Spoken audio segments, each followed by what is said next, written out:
Cerydra is finally here with her version 1, and I'm actually jumping up and down from excitement. I love her design and the colors they chose for her because this kind of gives off the Furina-like design, which I like very much, and it actually kind of makes sense because Furina does associate with the law or authority and Cerydra. Before we get into the video though, I have some good news. With all the great characters and of course the Fade collab coming to Staril, you can barely afford to get even half of the characters you want. Luckily for you, Ludbar is here to help you out. Ludbar offers you 25% cheaper top-ups for both Genshin and Honkai Staril, with a bunch of big YouTubers already using it as well, like Raiden Shogun or MakerOnZ. And if you'd like an example on how much you save by using Ludbar, here's a comparison with the Staril shop. You can save 21 euros just by going to Ludbar and using my link down below. And of course, let me buy something to show you. Let's get the 3280 pack for 39 euros instead of the 60 from the shop, and all I have to do is put in my UID and the server my account is in, and of course you're gonna click top up now, continue to purchase, select how you want to pay, and click pay now. After 3 to 5 minutes you will be getting your rewards, and I would like to mention that the top up bonus is also active for Ludbar. Again, make sure to use my link down below to save an additional 10% for your first purchase, and for newcomers to Ludbar you will get lots more coupons to use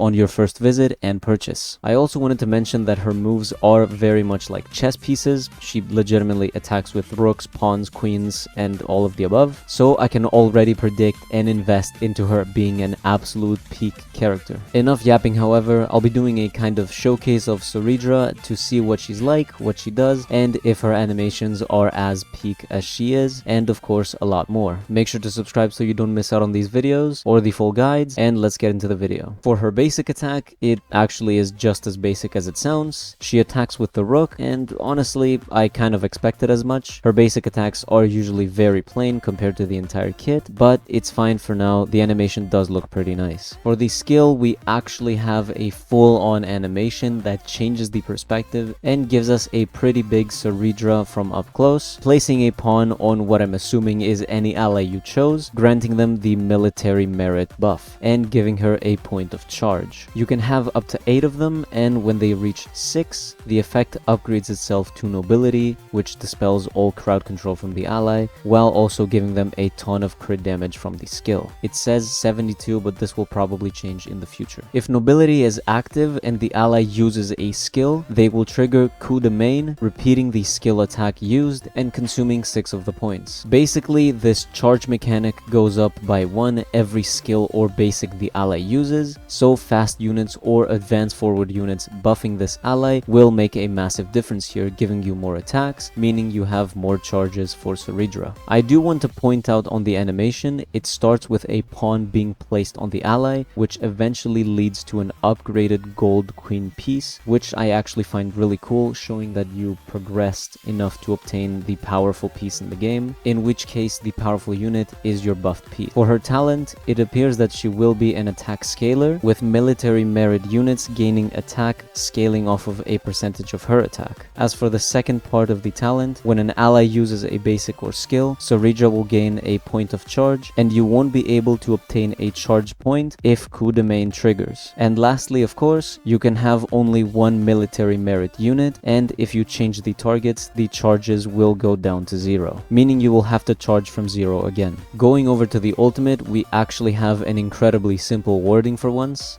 She's granted 2 points of charge, and she deals damage to all the enemies, and if no one has military merit when the ultimate is triggered, the unit in the first position will be granted military bleh.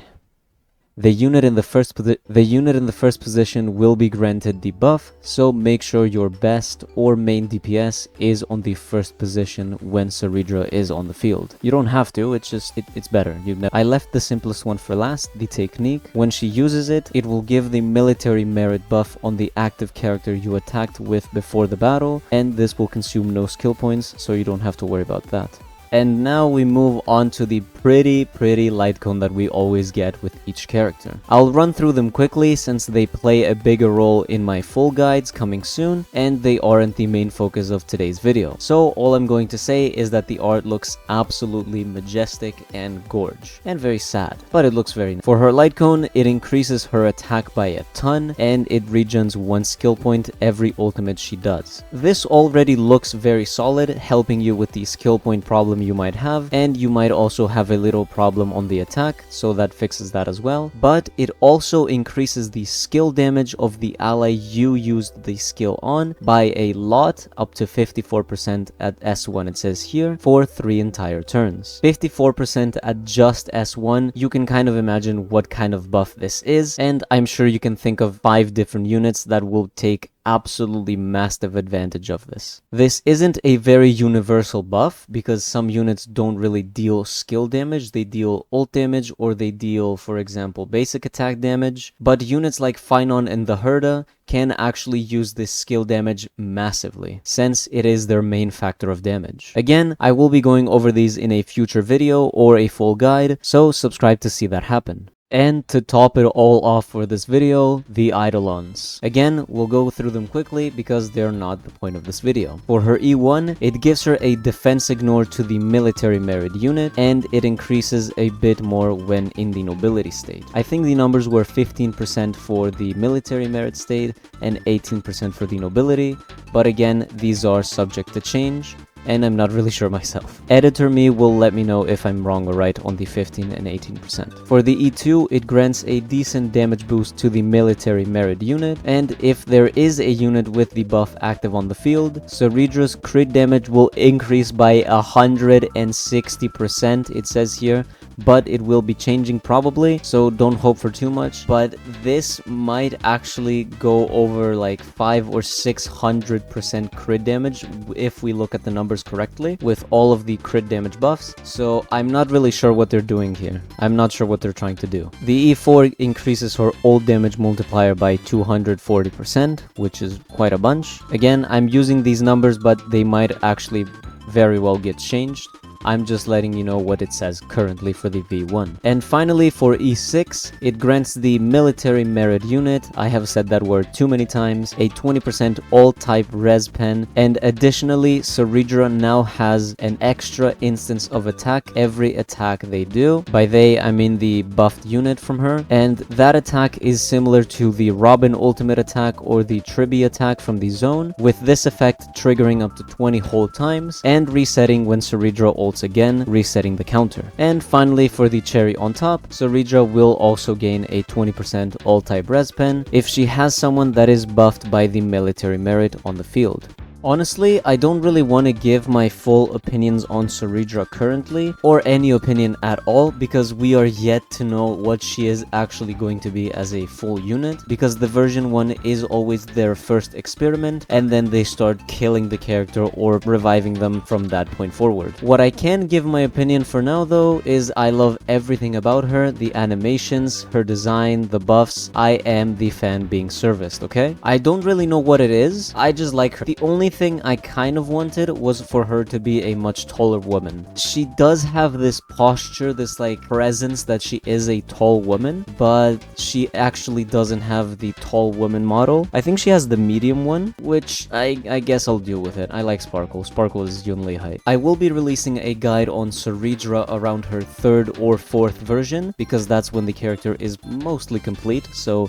even a guide as early as mine will actually hold up pretty well for the up-and-coming changes. I will also be releasing a showcase of all of the light cones that are releasing currently, so you will have an idea of what to do with them, and I will of course cover Hysilens as well, but unfortunately I don't really play her, so I don't care as much, but Hysilens does look absolutely gorgeous, and I do want to make a video on that character as well, so look out for both, especially Cerydra. I'm going to make so many videos with Cerydra. Anyways, thank you for watching. As I said, I'll be releasing videos on Hysilens, Cerydra, and maybe other videos as well, but these will happen in the near future where the full guides will be much better and more available, and of course I will have perfected them much better. They are in the works currently, I'll give you that. Subscribe to not miss out on all of the lovely guides I make, and if you like this video, have a lovely day or night. Bye bye!